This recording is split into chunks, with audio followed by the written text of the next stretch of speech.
comment te libérer du syndrome de l'imposteur. Tu sais, ce truc où on te dit « c'est un imposteur, c'est une imposteur ». Je sais pas comment on dit. Bon, bref. Ce sentiment où tu es comme illégitime. Ce sentiment où, eh bien, tu ne te sens pas à la hauteur. Tu as une place peut-être importante dans le domaine dans lequel tu travailles et tu ne te sens pas dans la possibilité, tu ne te sens pas à mériter cette place. Tu dis que d'autres doivent être beaucoup plus compétents que toi à cette place-là. Alors, tu souffres sans aucun doute du syndrome de l'imposteur, de ce sentiment d'illégitimité. Sur Internet, on entend parler de tout par rapport au syndrome de l'imposteur et comment il est possible de dépasser le syndrome de l'imposteur.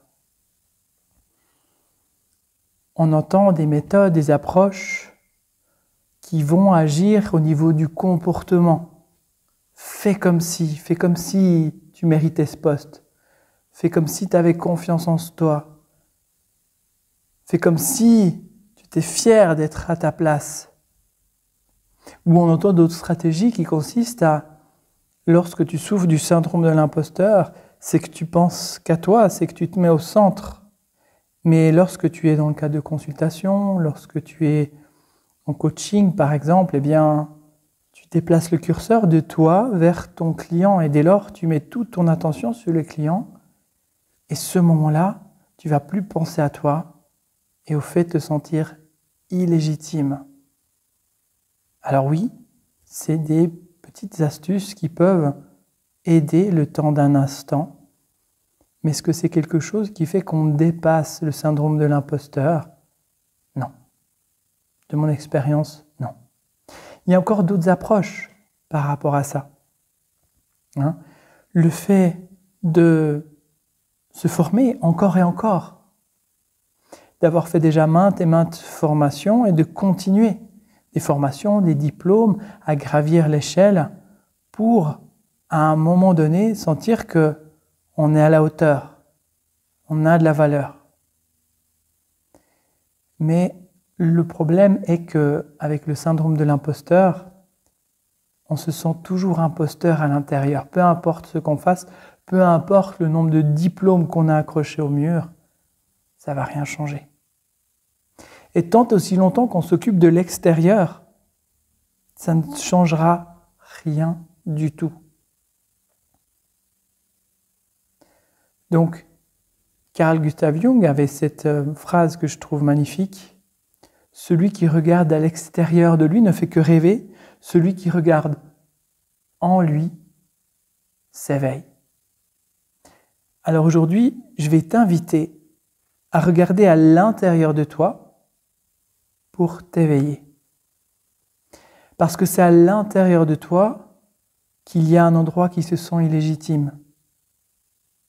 Parce que cela traduit une blessure d'humiliation. Un moment où tu t'es senti comme humilié, soit parce que on t'a critiqué, jugé, moqué, soit parce que durant ta petite enfance, les différentes étapes de ton développement ont été comme irrespectées, soit parce qu'il y a eu une atteinte à ton intégrité physique, soit tu as été peut-être frappé, soit il y a eu attouchement, agression sexuelle, mais quelque chose qui fait que ton intégrité n'a pas été respectée et dès lors il y a comme un sentiment de honte à l'intérieur de toi. Et ce sentiment de honte, eh bien, on n'a pas envie que les gens perçoivent ça. On n'a pas envie que les gens découvrent qu'à l'intérieur de nous, il y a un sentiment de honte. Donc, on le cache. Donc, on ne se sent pas à la hauteur. On ne se sent pas à la hauteur tout simplement parce que il y a différentes parts de nous qui ont honte, qui se sentent petites. Et vu qu'on est la somme de toutes ces parts de nous, c'est comme si on ne se sent pas à la hauteur, comme si on était à genoux. Et qu'on voit d'autres personnes qui sont, elles, debout, et on se demande comment ils font pour être debout, et on les envie, on aimerait bien être comme eux. On peut les jalouser, on peut dire « Waouh, celui-là il mérite, celui-là il a sa place. Moi je ne mérite pas ce que j'ai, je ne suis pas à ma place. » Tout cela traduit une blessure d'humiliation. Et cette blessure d'humiliation qui est présente fait que tu vas attirer d'autres informations, d'autres situations et circonstances qui vont confirmer cette blessure d'humiliation, qui vont confirmer le fait que je ne suis pas à la hauteur. Je suis un imposteur.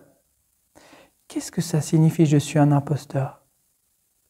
Je suis un imposteur, c'est une part de toi qui est en lien avec ce sentiment de honte. Et ce sentiment de honte fait que je ne me sens pas légitime de faire ce que je fais à partir de ce sentiment de honte. C'est ce sentiment de honte qui parle. C'est pas toutes tes compétences. J'y arrive, c'est pas toutes tes compétences. C'est pas tous tes diplômes. Non, c'est juste un sentiment de honte qui parle à l'intérieur de toi. Donc, en prenant soin de ce sentiment de honte, en prenant soin de cette blessure d'humiliation, tu pourras te libérer de cet endroit de honte à l'intérieur de toi. Et ce qui est intéressant, c'est lorsqu'on se libère de cet endroit de honte à l'intérieur de soi, c'est comme si de la posture à genoux, on se lève.